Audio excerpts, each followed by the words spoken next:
We'll guide you through how to see your Amazon password. If you find this useful, then consider subscribing and liking the video. Although I'm making this guide on an iPhone, you can follow along on other devices. I'm keeping this guide broad.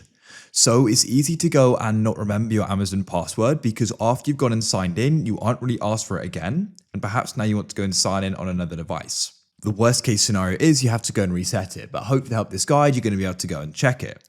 So first of all, come out of Amazon, and for the first way, you want to go and open your device settings for the password manager, or there may be a dedicated app. So on an iPhone, if you look in utilities, it's called passwords, but you can always go and drag down and type in passwords and tap on it to open it up. Complete the authentication, press search at the bottom, and you can go and type in Amazon, find it, and you can tap on the password to reveal it. Alternatively, open a web browser, and we can check the Google Password Manager. So press your profile icon in the top right. Then you can press manage your Google account. You can repeat this if you've got other Google accounts to go and check them. Press search at the top and go and type in password manager. You get suggested it and you can click on it.